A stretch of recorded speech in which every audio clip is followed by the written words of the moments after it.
السلام علیکم ناظرین، بسم اللہ الرحمن الرحیم۔ کربلا کے بعد یزید کی دردناک موت۔ دوستو، حضرت عمر رضی اللہ عنہ انہوں نے ایک مرتبہ حضرت حسین رضی اللہ عنہ سے پوچھا کہ اے حذیفہ، مجھے ان فتنوں کے بارے میں بتاؤ کہ جو سمندر کی موجوں کی طرح اچھال ماریں گے اور بڑے بڑے نیک لوگوں کو بھی اپنی چپیٹ میں لے لیں گے۔ تو حضرت حسین رضی اللہ عنہ نے جواب دیا کہ اے امیر المومنین، آپ کو ان فتنوں سے ڈرنے کی کوئی ضرورت نہیں ہے، کیونکہ جب تک آپ زندہ رہیں گے تب تک ان فتنوں کا دروازہ بند رہے گا۔ یہ سن کر حضرت عمر رضی اللہ عنہ نے پوچھا کہ اے حذیفہ، ان فتنوں کا دروازہ کھولا جائے گا یا توڑ دیا جائے گا؟ تو حضرت حذیفہ رضی اللہ عنہ نے جواب دیا کہ اے امیر المومنین، وہ دروازہ توڑ دیا جائے گا اور وہ دروازہ آپ خود ہو۔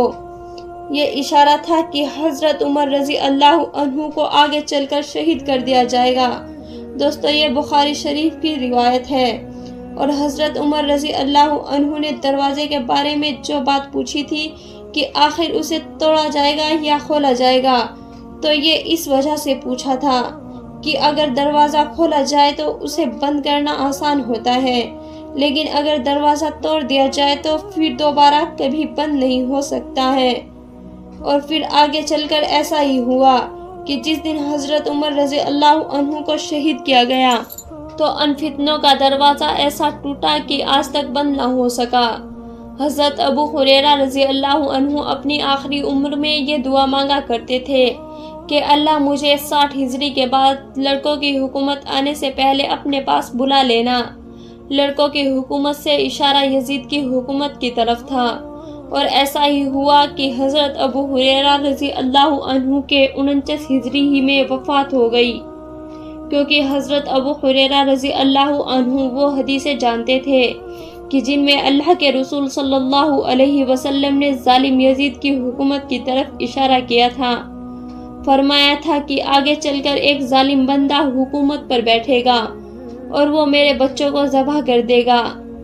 ایک بار اللہ کے رسول صلی اللہ علیہ وسلم اپنے کمرے میں بیٹھے حضرت حسین رضی اللہ کو سینے سے لگا کر بہت زور زور سے رو رہے تھے۔ اتنی دیر میں حضرت ام سلمہ رضی اللہ عنہ کمرے میں آئی تو اللہ کے رسول صلی اللہ علیہ وسلم کی ایسی حالت دیکھ کر دل تڑپ اٹھا اور پوچھنے لگی کہ اللہ کے رسول، آپ کو کیا ہو گیا ہے؟ کیا حسین کو کوئی چوٹ لگ گئی ہے؟ تو اللہ کے رسول صلی اللہ علیہ وسلم نے فرمایا کہ نہیں، بلکہ ابھی میرے پاس ایک ایسا فرشتہ آیا تھا کہ جو آج سے پہلے کبھی زمین پر نہیں اترا۔ اس نے مجھے بتایا کہ اے اللہ کے رسول، آپ کے اس بچے حسین کو آپ کی امت ذبح کر دے گی۔ پھر اللہ کے رسول صلی اللہ علیہ وسلم نے فرمایا کہ میں دیکھ رہا ہوں کہ ایک کالا کتا جس کے سینے پر سفید داغ ہے وہ میرے اس بچے حسین کا خون چاٹ رہا ہے۔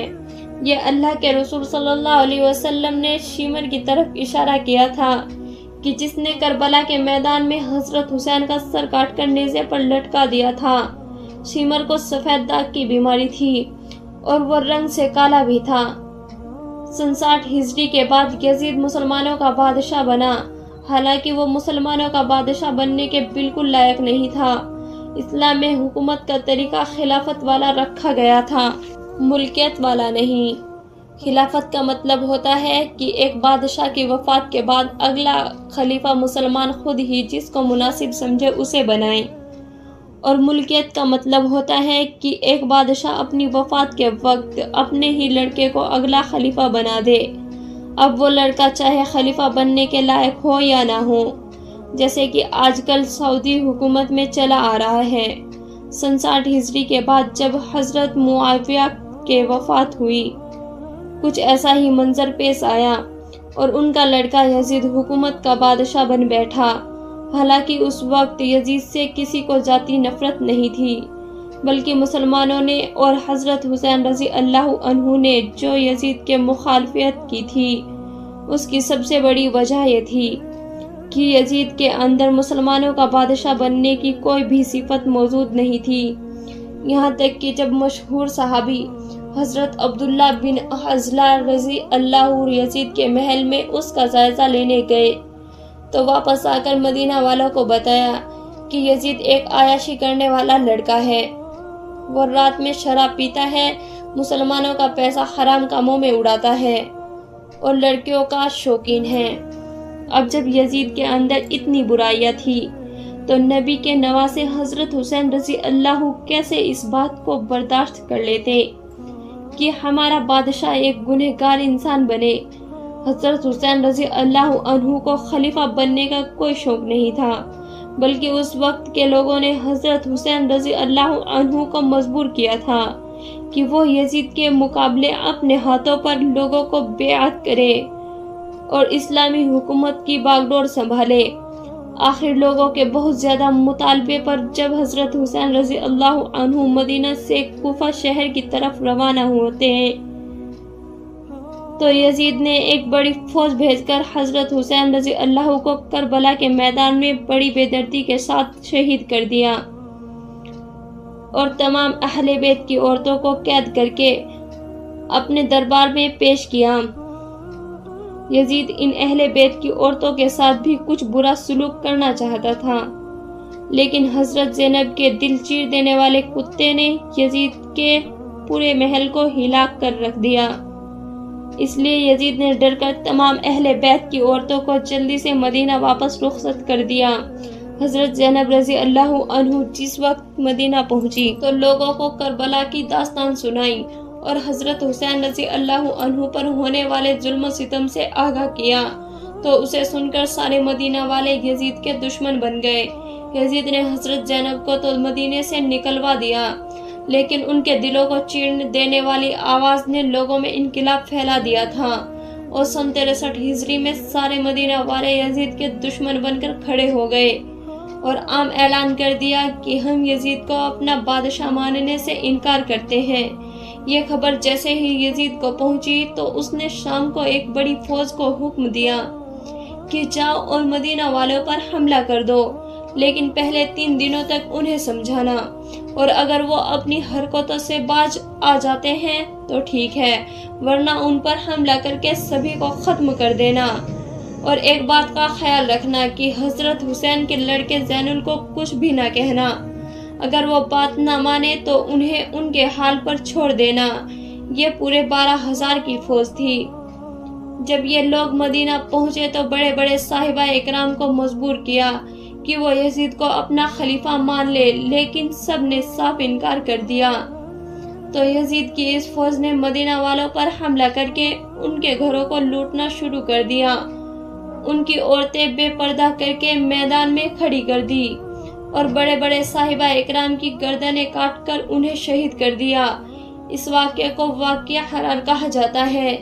تاریخ کی ہر کتاب میں ظالم یزید کے حکومت کا یہ واقعہ لکھا ہوا ہے، یہاں تک کہ بخاری و مسلم جیسی حدیث کی بڑی کتابوں میں بھی واقعہ حرار کے دردناک داستان مختصر طور پر ذکر کی گئی ہے۔ اس جنگ میں یزید کی فوج نے بہت بے دردی کے ساتھ بڑے بڑے صحابہ اکرام کو شہید کیا، یہاں تک کہ ایک روایت کے مطابق پورے 10,000 مسلمانوں کو شہید کر دیا گیا، جس میں کچھ ایسے صحابہ اکرام بھی تھے کہ جنہوں نے جنگ بدر جیسے عظیم جنگوں میں حصہ لیا تھا۔ ظالم یزید کی فوج نے ان بوڑھے صحابہ اکرام کو بھی نہ چھوڑا اور ان کا خون بہا دیا اور پاکیزہ گردنیں کاٹ کر سڑکوں پر پھینک دیا کرتے۔ اسی جنگ میں ایک مشہور صحابی حضرت عبد الرحمن بن عوف رضی اللہ عنہ بھی شہید کر دیے گئے۔ یزید کی فوج نے اتنا خون بہایا کہ ایک راوی لکھتے ہیں کہ سڑکوں پر صحابہ اکرام کا ایسا خون بہہ رہا تھا کہ قدم رکھنے کی بھی جگہ نہیں ملتی تھی۔ حافظ ابن قتبہ اپنی ایک کتاب میں لکھتے ہیں، یزید کے لشکر کا ایک فوجی کسی بڑے صحابی کے گھر میں گھس گیا اور تلوار لہراتے ہوئے عورتوں کو ڈرانے لگا کہ گھر میں جو کچھ بھی سامان ہو وہ میرے حوالے کر دو۔ تو گھر کی ان پاکیزہ عورتوں نے جواب دیا کہ گھر کا سارا سامان تمہارے دوسرے سپاہی لے کر جا چکے ہیں۔ سن کر اس سپاہی نے گھر کے دودھ پیتے بچے کو گردن پکڑ کر اٹھایا اور بہت تیز دیوار پر دے مارا۔ کہ جس سے اس لڑکے کا سر پھٹ گیا اور اس کی موت ہو گئی۔ یہ جنگ اتنی دردناک تھی کہ 3 دنوں تک مدینے کی مسجدوں میں نماز نہ ہوئی۔ یہاں تک کہ لکھنے والوں نے لکھا ہے کہ یزید کی اس ظالم فوج نے اپنے گھوڑے مسجد نبوی میں حضور صلی اللہ علیہ وسلم کے روضے کے پاس لا کر باندھے اور رسول کے ممبر کی بہت بے حرمتی کی۔ آخری اس جنگ کے بعد جب یزید کا لشکر مدینہ چھوڑ کر واپس گیا تو مدینے کے ہر گھر سے رونے کی آوازیں آنے لگی اور بڑے بڑے صحابہ کرام شہید ہو چکے تھے، اور جو بچ گئے تھے انہیں زبردستی یزید کے بادشاہ ماننے پر مجبور کیا گیا تھا۔ اس واقعے کے کچھ دنوں کے بعد یزید پر اللہ کا عذاب نازل ہوا اور پھر وہ ایسا بیمار پڑا کہ بستر سے اٹھنے کے بھی لائق نہ بچا۔ اس کے پیٹ میں ایک بھیانک درد اٹھا اور پھر اس کی آنتیں سڑنے لگی۔ وہ بستر پر ایسے تڑپتا تھا کہ جیسے پانی کے باہر مچھلی تڑپتی ہو۔ آنتوں کے سڑنے کی وجہ سے وہ رات بھر اپنے بستر پر چیختا اور چلاتا رہتا۔ یزید کے علاج کے لیے بڑے بڑے ڈاکٹروں کو بلایا گیا لیکن سبھی ناکام رہے، کیونکہ یزید پر اللہ کا عذاب آ گیا تھا۔ اسے اس عذاب سے کوئی نہیں بچا سکتا تھا۔ اسے اس بیماری میں بہت زیادہ پیاس لگتی، لیکن اگر وہ پانی پیتا تو اندر جا کر وہ آگ کی طرح کھولنے لگتا اور ایسا محسوس ہوتا کہ جیسے سینے میں پگھلا ہوا شیشہ ڈال دیا گیا ہو، اور اگر پانی نہ پیتا تو پیاس سے بہت برا حال ہو جاتا، کیونکہ اسی ظالم نے حضرت حسین رضی اللہ عنہ کو کربلا میں پیاس سے تڑپا کر شہید کیا تھا۔ آج اس کے بدلے اللہ نے اسے ایسا خطرناک سزا دی کہ وہ دنیا کے لیے عبرت بن گیا۔ آخر اسی بیماری میں تڑپ کر ظالم یزید کے 15 ربیع الاول سن 63 ہجری میں موت ہو گئی۔ جب اس کے درباری اس کی لاش کے قریب آئے تو اس سے ایسے بدبو آ رہی تھی کہ سبھی دور بھاگ گئے۔ کوئی اسے دفن کرنے کے لیے تیار نہیں تھا۔ پورے محل میں لاش کی بدبو پھیل رہی تھی۔ ہر ایک پریشان تھا۔ آخر کسی طرح چہرے پر پٹیاں باندھ کر ظالم یزید کو مکہ حرین میں دفن کر دیا گیا۔ لیکن کچھ سالوں کے بعد جب عباسی حکومت بنی تو ان کے خلیفہ نے یزید کی قبر کھود کر جب اس کی لاش باہر نکالی تو اسے دیکھ کر سبھی کانپ گئے۔ لاش دیکھ کر ایسا لگتا تھا جیسے اس کے چہرے کو لوہے سے پیٹا گیا ہو۔ اس کے سارے جسم پر زہریلے کیڑے رینگ رہے تھے اور ایک عجیب طرح کی بدبو پھیل رہی تھی۔ یہ دیکھ کر خلیفہ منصور نے یزید کی لاش کو عبرت کے لیے سولی پر لٹکا دیا تاکہ لوگوں کو معلوم ہو جائے کہ جو بھی اہل بیت کو تکلیف دے گا اللہ اس کا ایسا ہی بڑا انجام فرمائے گا۔ پیارے دوستوں، امید کرتی ہوں کہ آج کی یہ چھوٹی سی ویڈیو آپ کو بہت پسند آئی ہوگی۔ ویڈیو پسند آئی ہو تو لائک کریں۔ ملتے ہیں آپ کو اگلی ایک نئی ویڈیو کے ساتھ۔